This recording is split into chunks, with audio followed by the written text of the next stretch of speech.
The U.S. took action to force the opening of the Strait of Hormuz, but something unexpected happened. They opened the passage, but they closed Iran. CENTCOM declared a total blockade on all ships entering and leaving Iranian ports starting April 13th, 6:10 a.m. Before, the Strait of Hormuz was Iran's strongest trump card.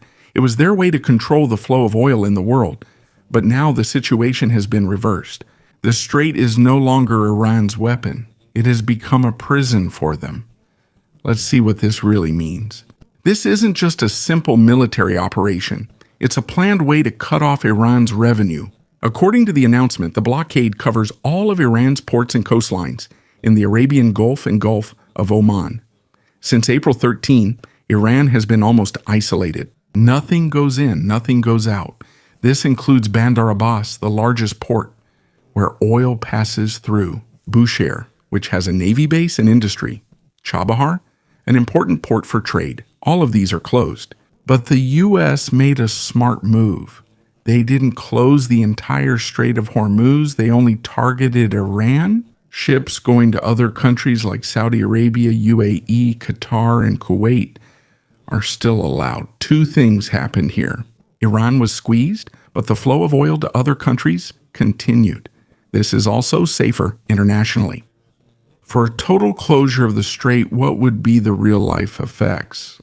But before we start, don't forget to like this video. This is a big deal for us content creators. Thank you very much, and now let's get started. Iran exports almost 2 million barrels of oil every day. Even with sanctions, they are still able to sell. But now, the flow of their oil has almost completely stopped. According to analysts, Iran's income could drop by as much as 80%. In an instant, the flow of money coming into the country was almost cut off. And this is not just a threat. There is a huge military force behind this. The USS Abraham Lincoln is in the Arabian Sea along with Carrier Strike Group 3. There are fighter jets like the F-35C and F-A-18E providing air control. The USS Gerald R. Ford Group is also present, and destroyers that form a barrier at sea. There are planes patrolling the sea all day and night. Submarines are also on standby, and more than 50,000 soldiers are supporting the operation. But it's one thing to declare a blockade.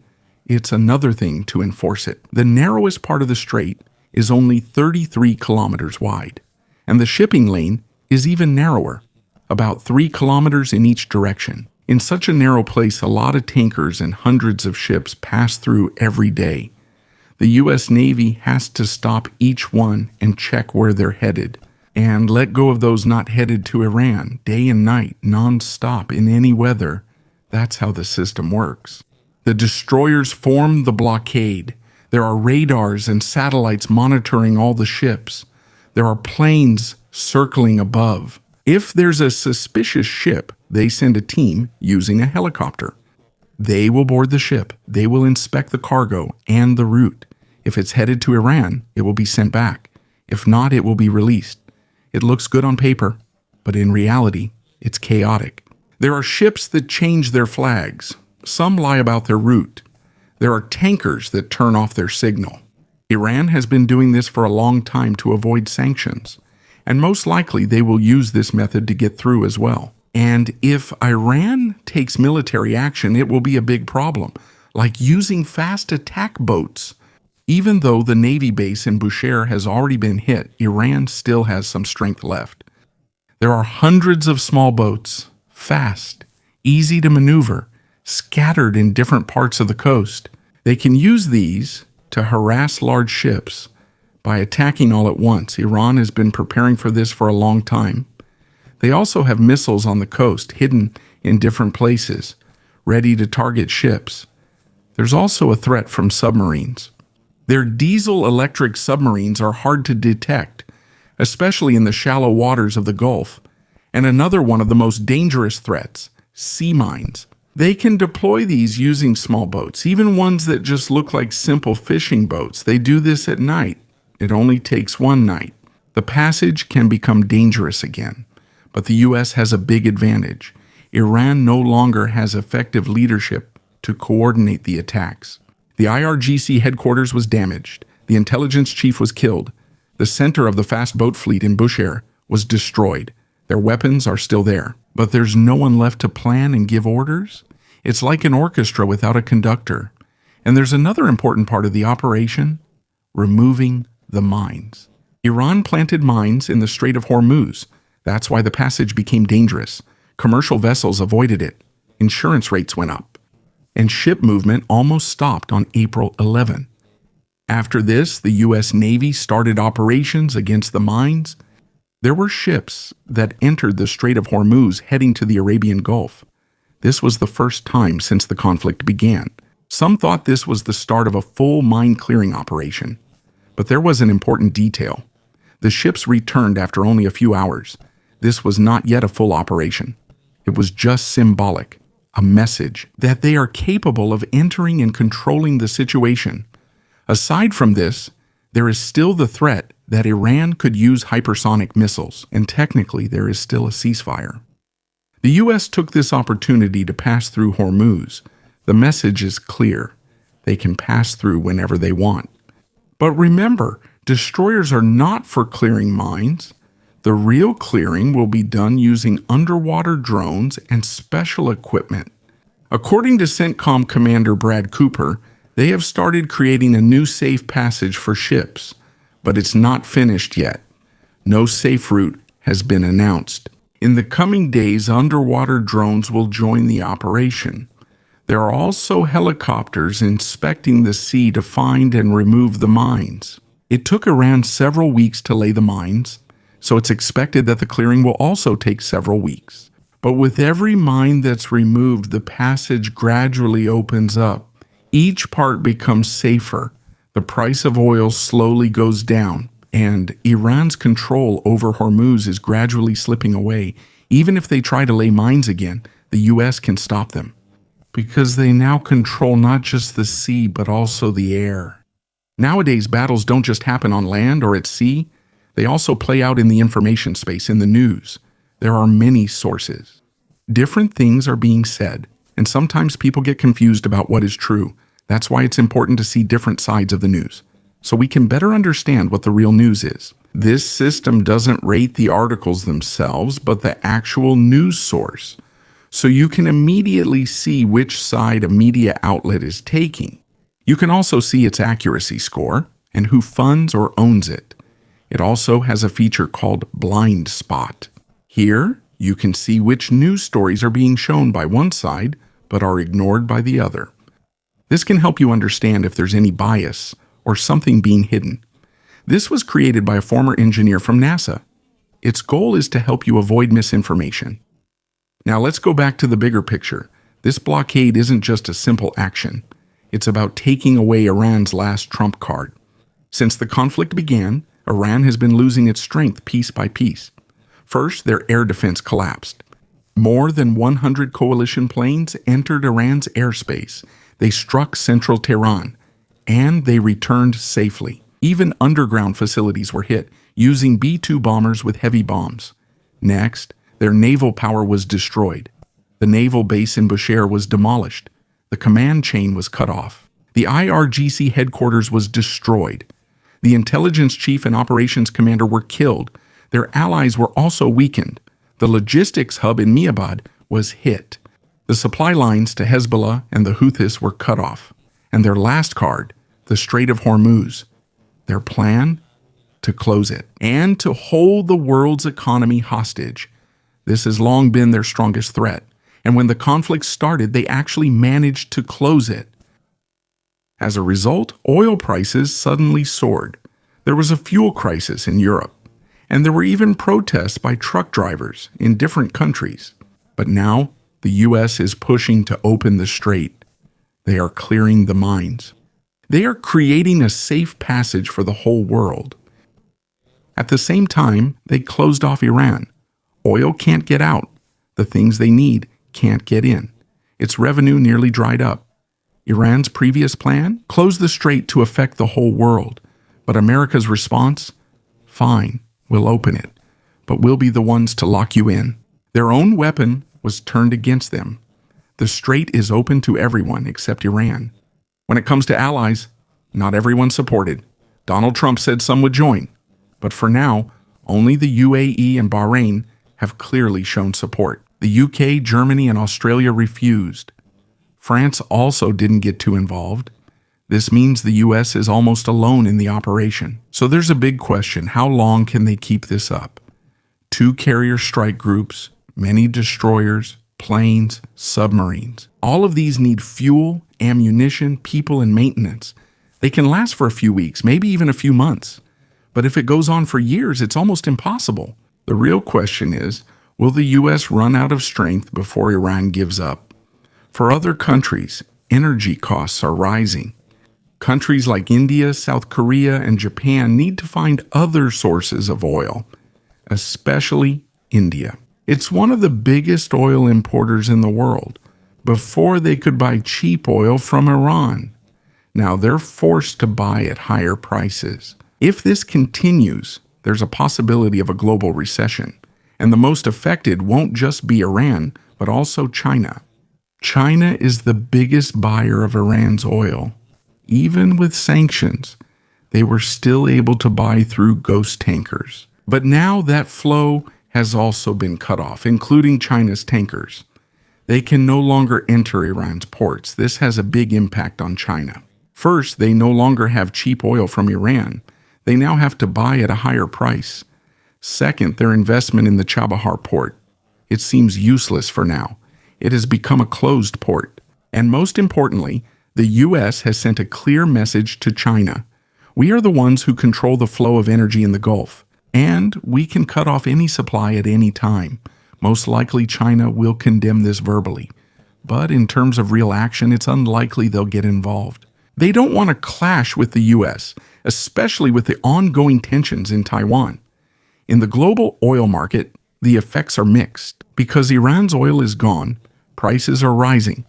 But since the strait is being opened and the mines are being cleared, there's a balance. Oil is still flowing from other countries, like Saudi Arabia and the United Arab Emirates. They plan to increase production.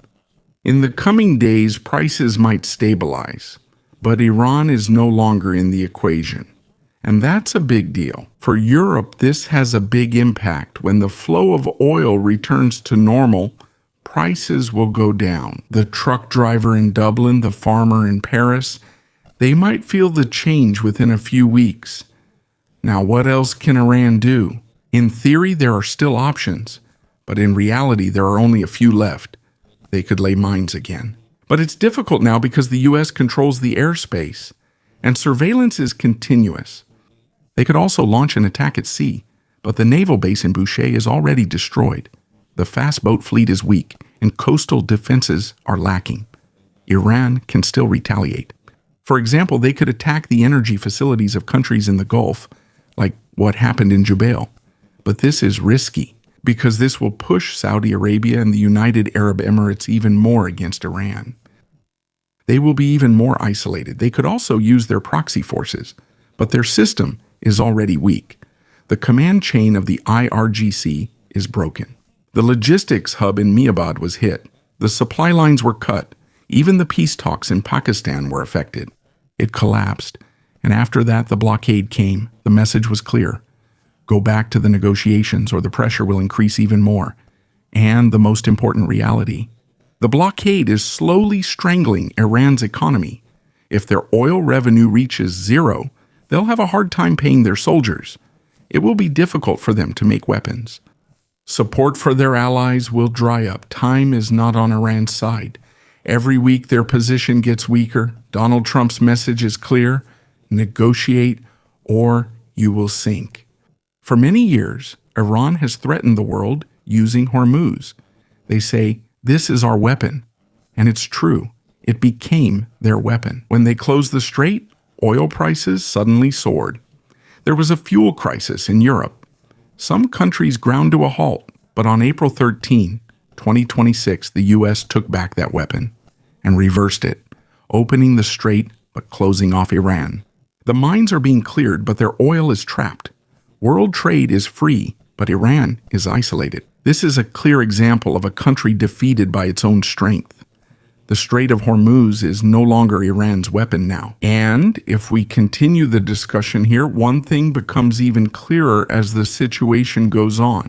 This fight is no longer just about who controls the sea, but about who has the ability to influence the decisions of other countries.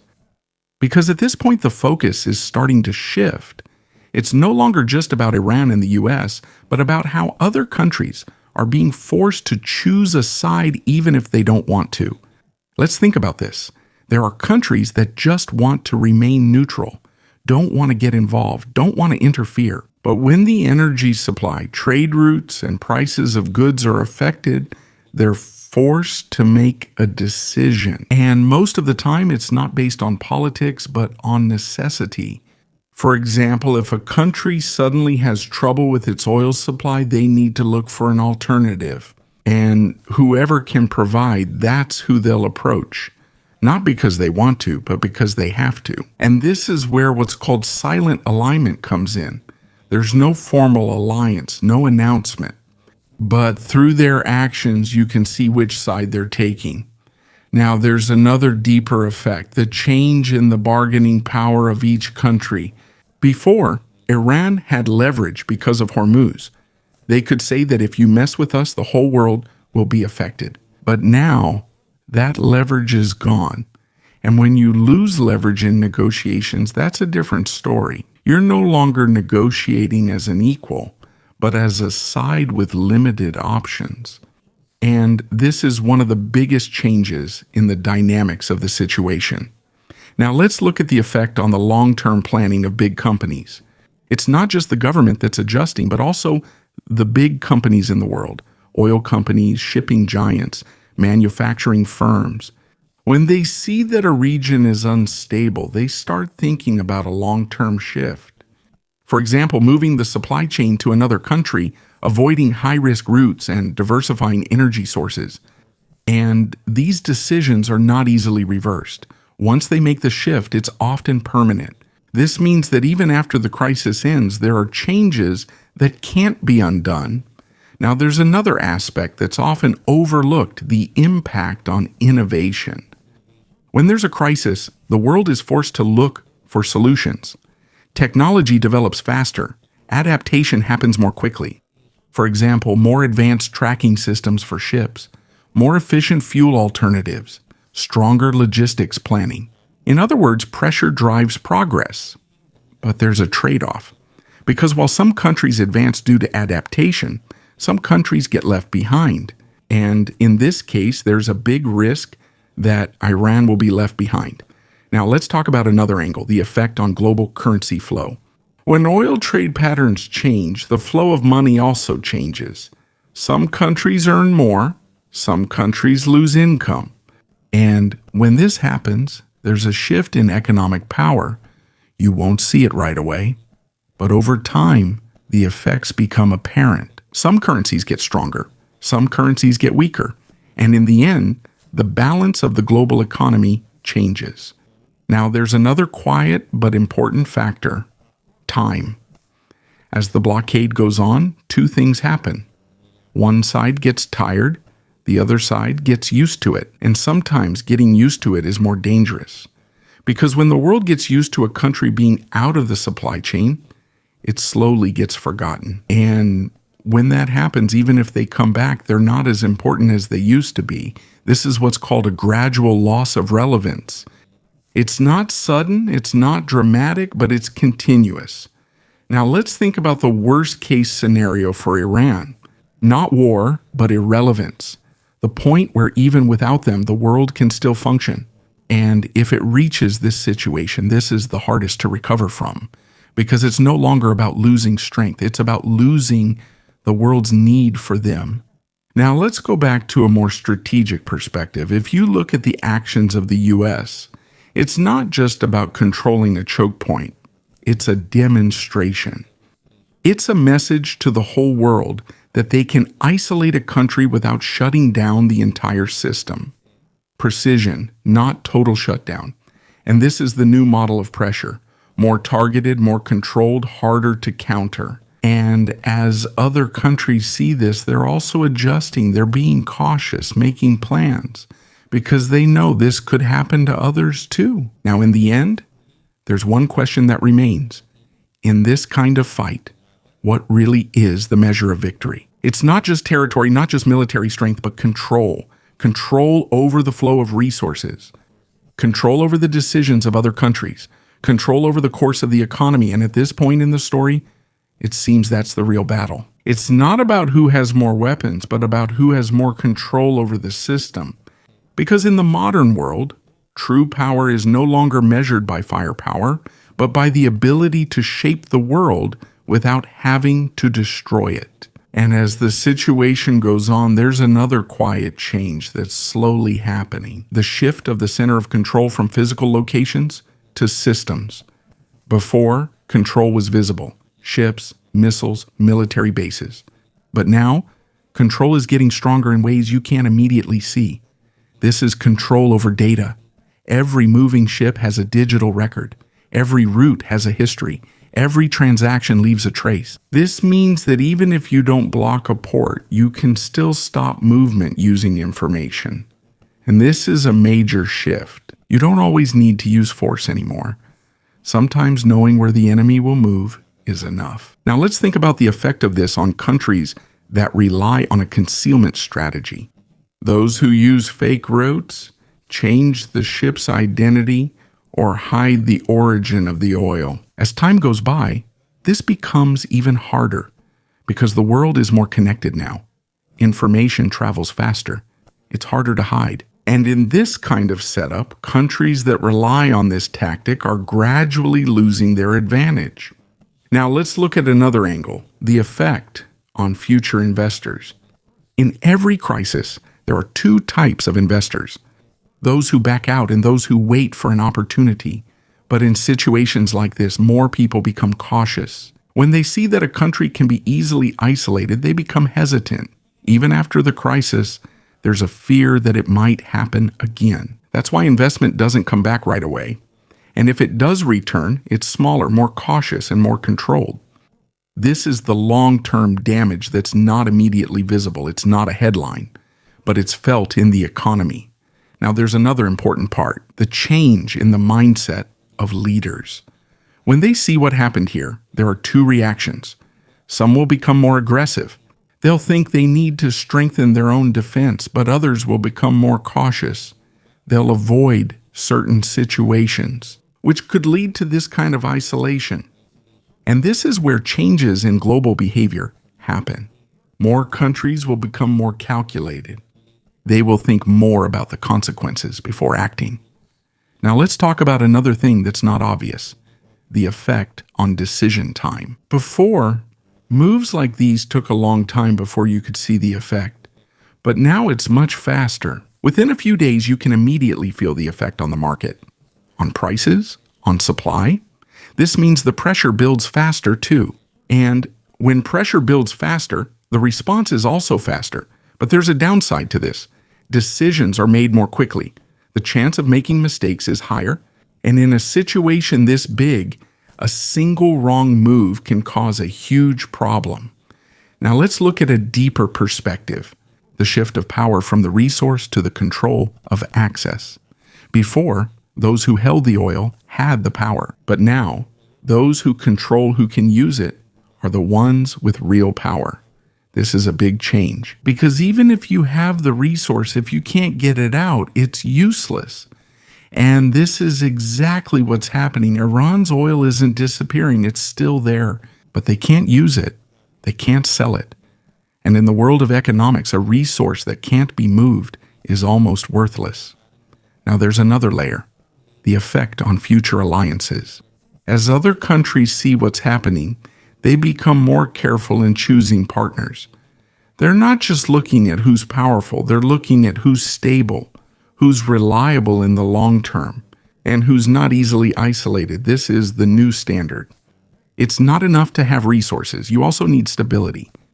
Now, if we look at the whole situation, it seems like a pattern is slowly becoming clear. This isn't a sudden collapse. It's not a big battle either. It's a process.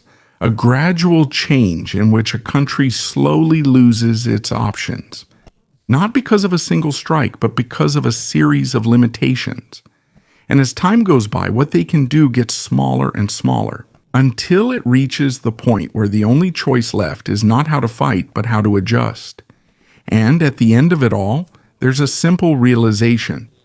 In the modern world, the fight is not just about who holds the wealth, but about who controls how it moves.